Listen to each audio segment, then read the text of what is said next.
અમદાવાદમાં ભર ચોમાસે તંત્ર જાગ્યું છે। તંત્રના વાકે રાણીપની જનતા કેવી પરેશાન થઈ તે જુઓ। એક તરફ ખોદકામ અને બીજી તરફ આરસીસી રોડનું કામ ચાલુ છે। રસ્તો ખોદી નખાતા લોકોને અનેક મુશ્કેલીઓ વેઠવી પડી રહી છે। છેલ્લા 1.5 મહિનાથી રોડ ખોદી કાઢવામાં આવ્યો છે, પરંતુ કામ શરૂ નથી થયું। 1 વર્ષ પહેલા જ તૈયાર કરાયેલા રોડને ખોદી નાખવામાં આવતા અહીંયા પૈસાનો વ્યય થયો હોવાનું ચોક્કસથી સામે આવ્યું। અહીંના રહીશો જણાવી રહ્યા છે કે અધિકારીઓ એસી ચેમ્બરમાં બેસીને કામ કરે છે। અહીંયા આવીને પરિસ્થિતિ એકવાર જોવે કે પ્રજાને કેવી હાલાકી ભોગવવી પડે છે। અમદાવાદ મ્યુનિસિપલ કોર્પોરેશનની કામગીરીથી રાણીપના રહીશો ત્રાહિમામ પોકારી ચૂક્યા છે, કારણ કે દર વર્ષની જેમ આ વર્ષે પણ ચોમાસું આવે અને કોર્પોરેશનને પોતાની કામગીરી જે છે તે કરવાની યાદ આવતી હોય છે। રાણીપમાં પણ ઠેર ઠેર રસ્તાઓ ખોદી નાખવામાં આવ્યા છે અને વરસાદની સિઝનમાં લોકો જે છે તે પરેશાન થઈ રહ્યા છે। હાલમાં અમે ઉપસ્થિત છીએ નિશાન પ્રાઇડ ફ્લેટની બહાર। ત્યાંના દ્રશ્યો પણ આપણે બતાવશું કે અમદાવાદ મ્યુનિસિપલ કોર્પોરેશન દ્વારા છેલ્લા 1.5 મહિનાથી આ રીતે ખોદાણ કરવામાં આવ્યું છે અને હજુ સુધી કામગીરી જે છે તે કરવામાં નથી આવી રહી। અને ખાસ કરીને જ્યારે વરસાદ વરસતો હોય છે ત્યારે પાણી ભરાઈ જતા હોય છે અને લોકોની કારો જે છે તે પણ જે છે તે ફસાતી હોય છે। એક તરફ આરસીસીનો રોડ તૈયાર કરવામાં આવી રહ્યો છે, ત્યારે એક જ બાજુના રોડ ચાલુ છે, ત્યારે અમદાવાદ મ્યુનિસિપલ કોર્પોરેશન એવી તો શું ઉતાવળ હતી કે એક બાજુનો રસ્તો પણ જે છે તે ખોદી નાખવામાં આવ્યો હોય। જોઈ શકાય છે કે અહીંયા પણ ક્યાંક ને ક્યાંક કામગીરી જે છે તે કરવામાં નથી આવી અને છેલ્લા 1.5 મહિનાથી જે છે તેની પરિસ્થિતિ જે છે જોવા મળી રહી છે। અને ખાસ કરીને પાણી પણ જે છે હાલ અહીંયા ભરાયેલા જોઈ શકાય છે, કારણ કે કોર્પોરેશનની જે છે તે દર વખતની આ જે છે તે નોબત રહી છે કે ચોમાસું આવે અને કામગીરી જે છે તે કરે। કોઈ અનેક વાહનો જે છે તે અહીંયા વરસાદમાં ફસાતા હોય છે અને બહાર નીકળવું પણ લોકોને મુશ્કેલ થઈ પડતું હોય છે। અહીંના રહીશો છે તેમની સાથે આપણે વાત કરશું। કાકા, કેટલા સમયથી તમે હેરાન છો અને ક્યાં ક્યાં રજૂઆત કરાઈ? 1 મહિનો થઈ ગયો સાહેબ। આ આરસીસી રોડનું કામકાજ ચાલે છે, જે ખોદકામ કરેલું છે એમને સાહેબને પોતાને ખબર છે કે એક સાઈડનો રોડ મહિના પહેલાં કદી બનતો નથી, તો એમને એક સાઈડનો રોડ બંધ કરીને કામ કરવું હતું। આ રોડ અગર મહિના સુધી કામ નહીં થયું તો આને અત્યારે ખોદવાની કોઈ જરૂર નથી। અત્યારે ટ્રાફિક જામ થાય છે, ગાડીઓ ફસાઈ રહે છે। મ્યુનિસિપાલિટી આપણા ઘરમાં એક નાનું કંઈક પાણી ભરેલું હોય ચોમાસામાં તો કે મચ્છર થશે ભરી નાખતા, આ બંને બાજુ સ્વિમિંગ પુલ થાય છે। રોડ જે વરસાદી પાણીની ગટર હતી એ એમને પૂરી દીધી। 18 તારીખે મેં હર્ષદભાઈને રજૂઆત કરી હતી, એના પછી તરત મ્યુનિસિપાલિટી સાહેબનો ફોન આવ્યો હતો કે અમે આવીને જોઈ લઈએ છીએ। હજુ સુધી કોઈ જોવા નહીં આવ્યું।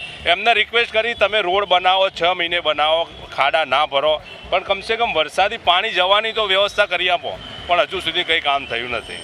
અત્યારે તો રાહત છે કે એટલો વરસાદ નથી, પણ જ્યારે ગયા અઠવાડિયે જે પ્રકારથી અમદાવાદમાં વરસાદ વરસ્યો કેવી પરિસ્થિતિ હતી? પરિસ્થિતિ બંને બાજુ પાણી ભરાઈ જાય છે, ટ્રાફિક જામ થઈ જાય છે, કોઈ ટ્રાફિકની વ્યવસ્થા નથી। પેલો રોડ બંધ કરેલો છે, અહીંયા કોઈ બધા સાધનો વચમાં મૂકી જાય છે, કોઈ ટ્રાફિકની વ્યવસ્થા નથી અને ફૂલ ટ્રાફિક થઈ જાય છે। અહીંયા ગેટમાંથી નીકળવું ભારે પડી જાય છે।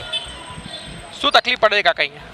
અહીં સાધનોની અવર જવર માટે બહુ તકલીફ પડે છે અને સોસાયટીમાં જે કાયમી ગાડીઓ લઈને જતા હોય ને એમને વધારે તકલીફ પડે છે।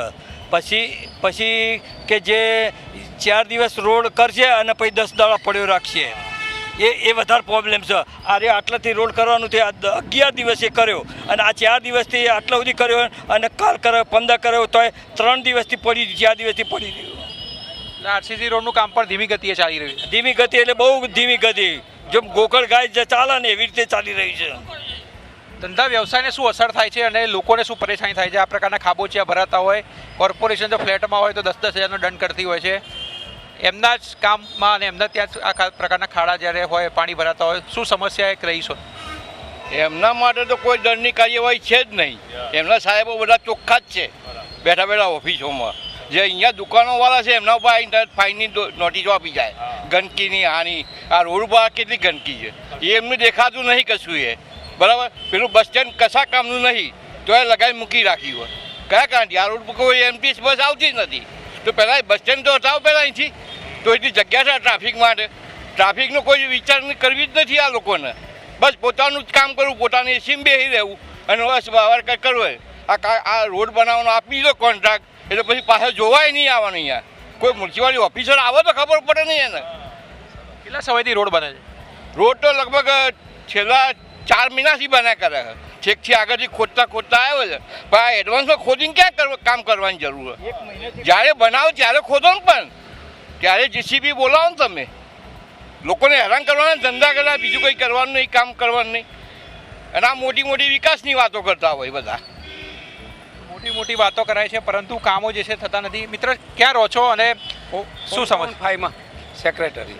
શું તકલીફ થાય? મચ્છરજન્ય રોગચાળો પણ વકરવાની સ્થિતિ છે આ સિઝનમાં ત્યાં. હા, એટલે આ પાણી ભરાઈ રહે એટલે મચ્છરો તો આપણે પર્સનલી અમારે ત્યાં મચ્છરો હોય તો આપણને દંડ ફટકારી દેતા હોય છે અને એમનામાં કોઈ દંડની કોઈ જોગવાઈ નહીં. અમે એવી રીતે રજૂઆત કરીએ કે ભાઈ તમારા ત્યાં પાણી ભરાઈ રહે અને મચ્છર થાય તો એમનું કંઈ નહીં, અમારે ત્યાં દંડ.